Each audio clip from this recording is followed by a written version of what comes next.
अभी तक का टॉपिक क्या हो गया, कॉन्टिन्यूटी और डिफरेंशियबिलिटी। देखो कॉन्टिन्यूटी डिफरेंशियबिलिटी बेसिकली पढ़ा क्यों, क्योंकि डिफरेंशिएशन का बेस था।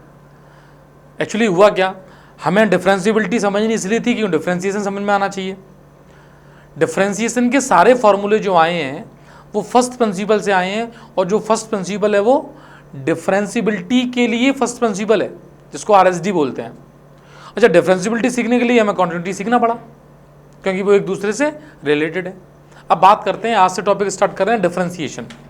देखो आर.डी. शर्मा ने इसको बिल्कुल अलग टॉपिक बना के बताया गया। एनसीईआरटी ने डिफरेंशियबिलिटी के साथ में इसको मिक्स कर दिया है, तो उसकी एक्सरसाइज 5.2 है, वहाँ पे डिफरेंशिएशन स्टार्ट हो जाता है। और एक बात सुनना बेटा, 11th क्लास का जितना डिफरेंशिएशन था वो तुम्हें बेसिक डिफरेंशिएशन आना चाहिए, उसके सारे फॉर्मूले। ऐसा नहीं कि हम वो 11th क्लास के डिफरेंशिएशन को भूल के आ गए और आगे यहाँ काम करेंगे, तो काम चलेगा नहीं। हाँ, डिफरेंशियबिलिटी की हेल्प से हमें ये समझ में आया कि जो फंक्शन डिफरेंशिएबल है उसी के डेरिवेटिव को फाइंड करेंगे, जिसको डिफरेंशिएशन बोल देते हैं। Got it? बात समझ में आई यहाँ तक?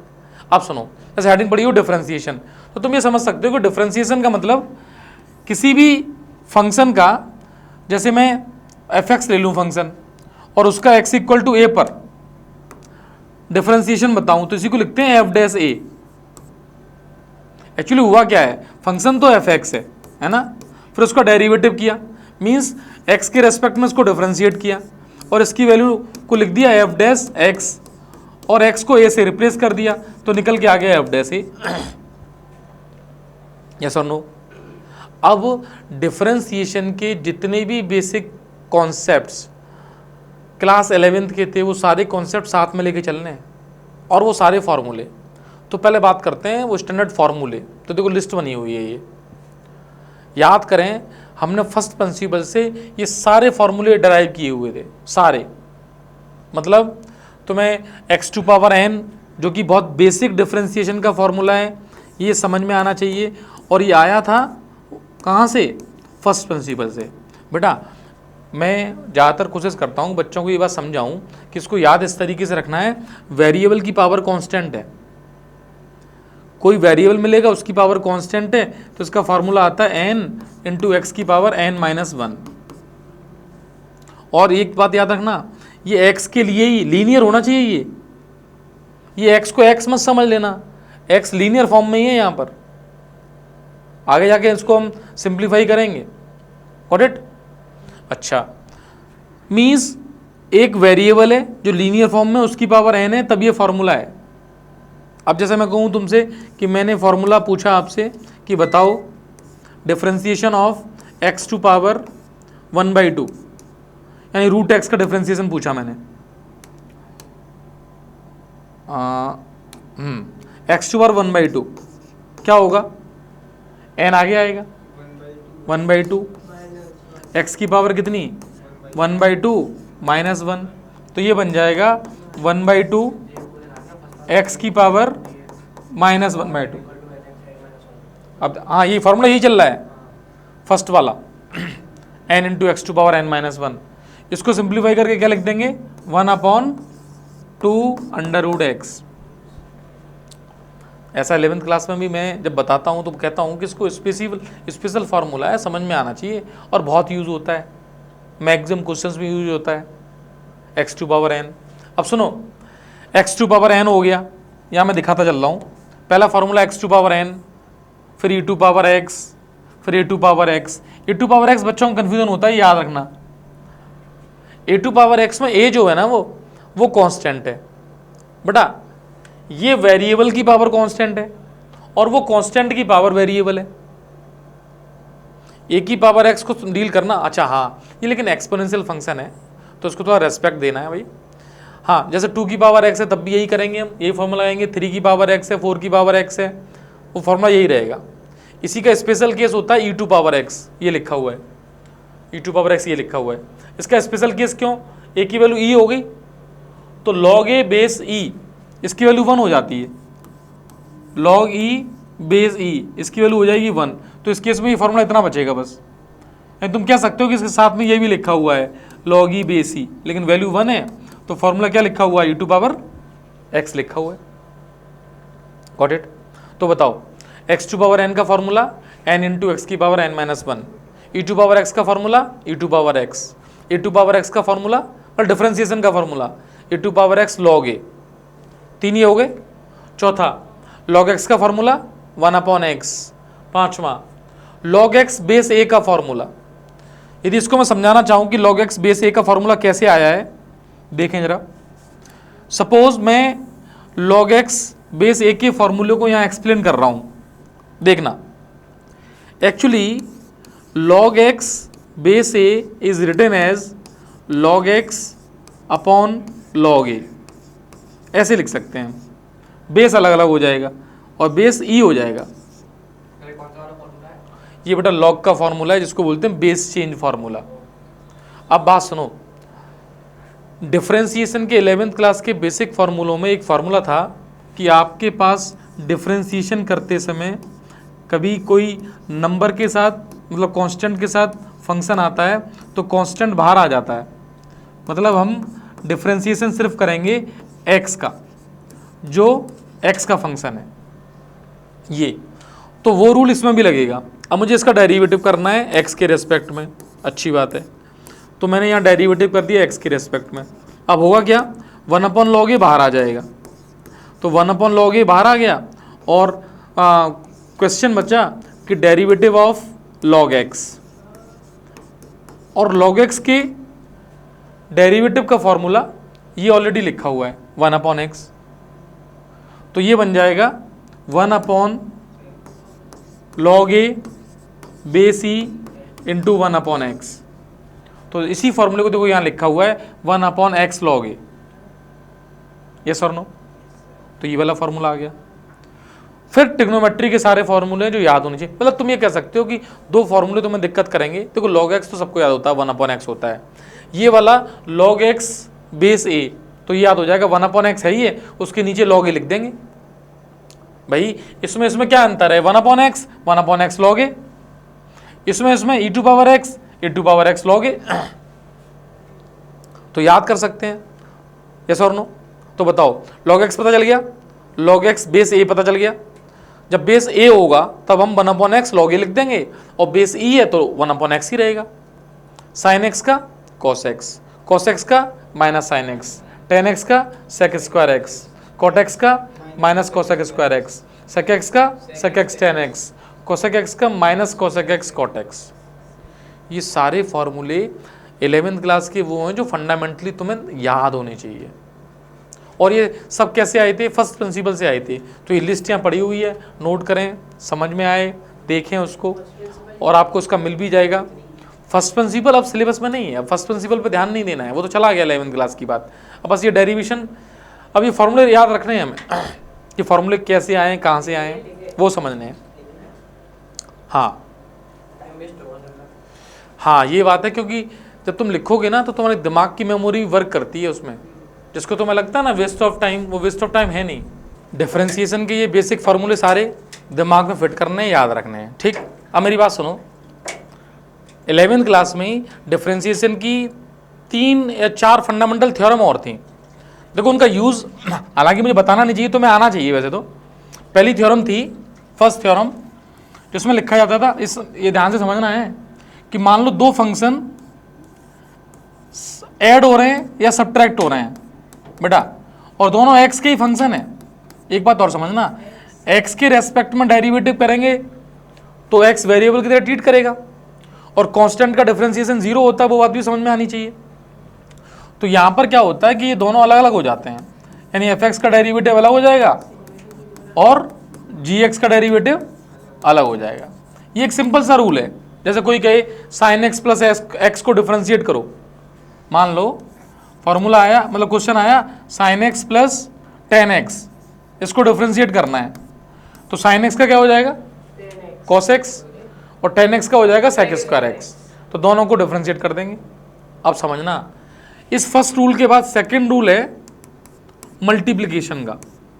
दो फंक्शन जब इनटू में है, एक एफ एक्स है एक जी एक्स है, तो इसके डेरिवेटिव का फॉर्मूला क्या है, एफ एक्स एस आई, पहला फंक्शन एस आई, दूसरे का डेरिवेटिव, तो जैसे जी एक्स का डेरिवेटिव तो मैं इसको लिख दे रहा हूँ जी डैश एक्स, डैश का मतलब डी अपॉन डी एक्स है इसमें, ठीक, डेरिवेटिव हो गया, plus G X S I F X का derivative.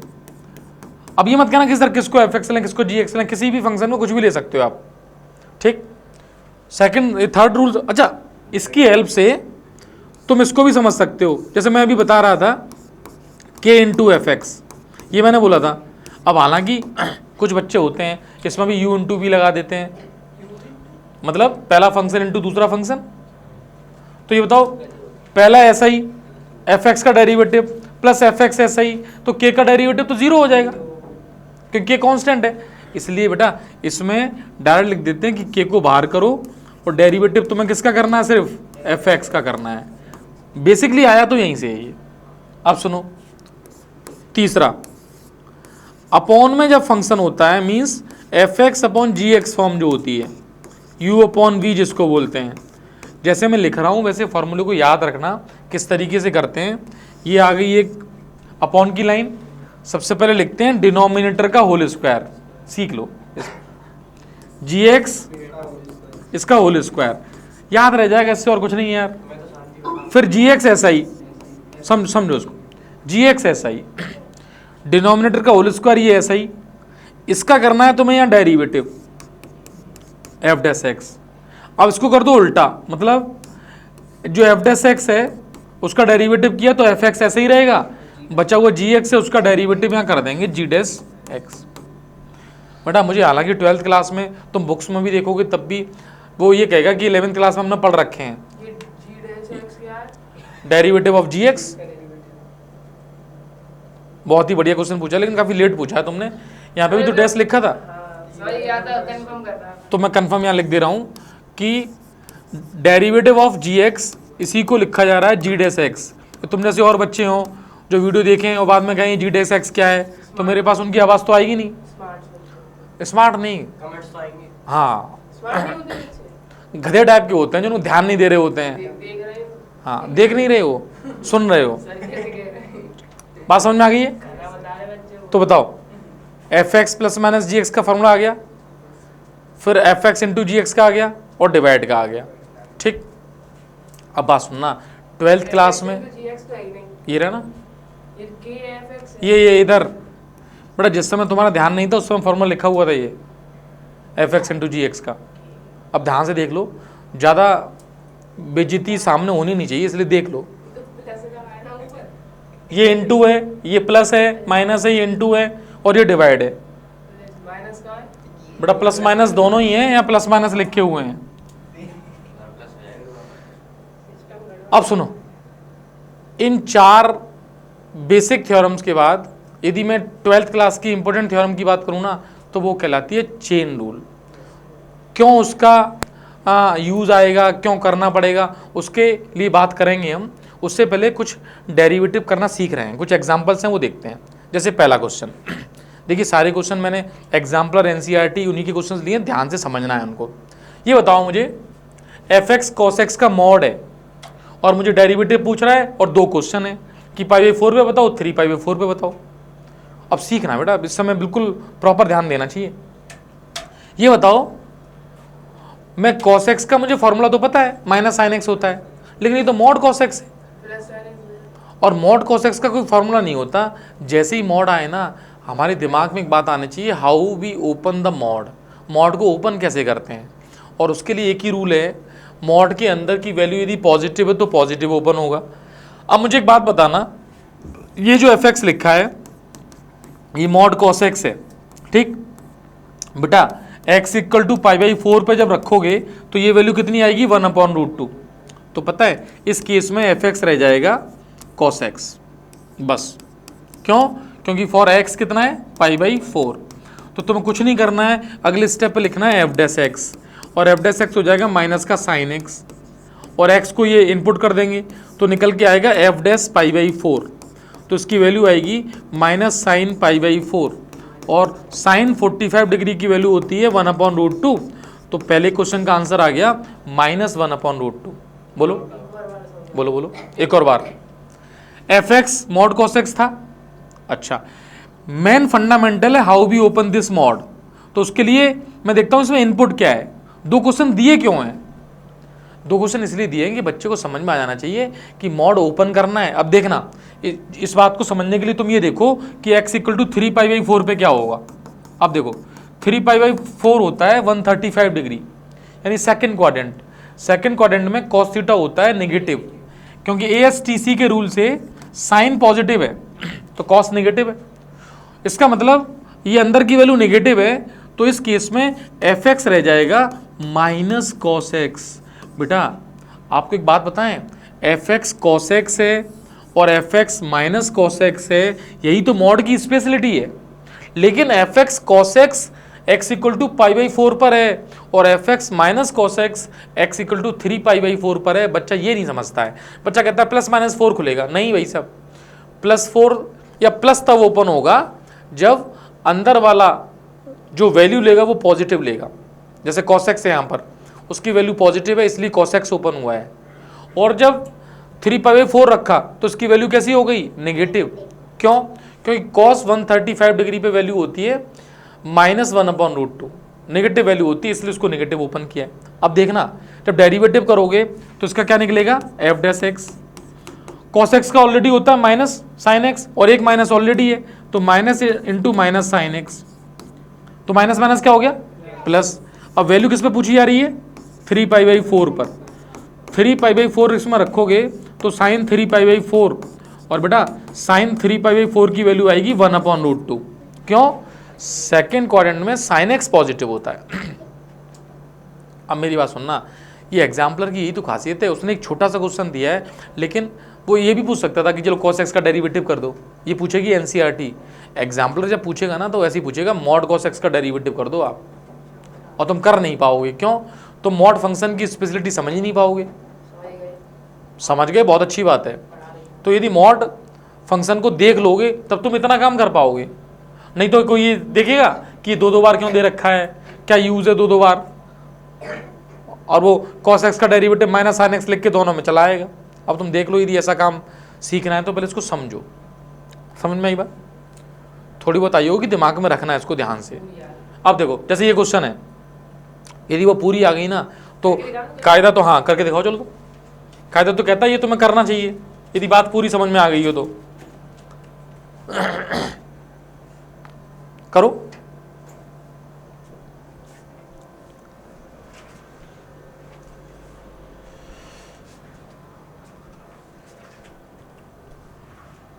fx is equal to mod cos x minus sin x।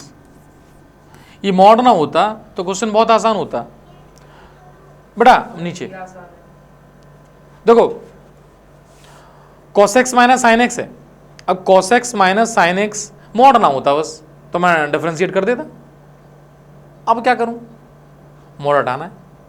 Mod हटाने के लिए तुम्हें ये सोचना है कि इस वैल्यू पर x इक्वल टू π/6 पर ये बेसिकली पॉजिटिव है या नेगेटिव है? पॉजिटिव है। अच्छा एक बात बताना मुझे, इधर देखो जरा, जो भी पॉजिटिव नेगेटिव बोल रहे हैं बोर्ड पे जरा देखें, शांति से इधर देख लो। ये बेटा ये ग्राफ है sin x का, समझना है इसको। 0 पे 0, π/2 पे 1 और 180 पे 0। cos x का ग्राफ ऐसे निकल के आएगा, मीन्स मैं इस ग्राफ को इस तरीके से बना दे रहा हूं, समझना। ये जो पॉइंट है वो है 45 π/4। जब दोनों इंटरसेक्ट कर रहे हैं, दोनों की वैल्यू बराबर होती है, तो ये cos x का ग्राफ है, बात समझना है। अब मुझे 30 डिग्री पर बात करनी है। 30 डिग्री 45 किधर मिलेगी, यहां मिलेगी 30 डिग्री, तो 30 डिग्री में ऊपर कौन है, cos x। ये ग्राफ किसका है, cos x का। यहां से किसका स्टार्ट हो रहा है, sin x का। पीछे भी चलेगा इस तरीके से वो तो बात। तो cos x के ग्राफ को चाहो तो कलर में चेंज कर देता हूं। ये वाला ग्राफ जो है वो cos x का चल रहा है, ये वाला। बेटा अब तुम ये देखो 30 डिग्री पर, यानी इस जगह जो cos x है वो ऊपर है y, तो इसकी वैल्यू ज़्यादा है और ये कम है, तो भाई साहब ये खुल जाएगा सीधे cos x minus sin x। ठीक है, अब इसको सिंप्लीफाई कर, नहीं मैं देखो बेटा डराने वाली बात नहीं है, मैं कह रहा हूँ तुमने जो किया था वो वास्तव में किस लॉजिक से किया है। और कुछ लोगों ने हो सकता है वैल्यू रख के कर दिया हो, जैसे 30 डिग्री है तो 30 डिग्री cos 30 की वैल्यू पता है और sin 30 की वैल्यू पता है। cos 30 की √3/2 और sin 30 की 1/2, तो √3/2 ऑब्वियसली बड़ा होगा। तो cos x का डेरिवेटिव क्या आएगा, समझ में नहीं आएगा भाई साहब, माइनस साइन एक्स, और साइन एक्स का cos x, और किस जगह बताना है मुझे, 30 डिग्री पर, π/6 पर। तो आंसर आएगा minus sine 30 minus cos 30। Sine 30 की वैल्यू कितनी, 1/2, तो माइनस 1/2 cos 30 की √3/2, ये आंसर आ जाएगा।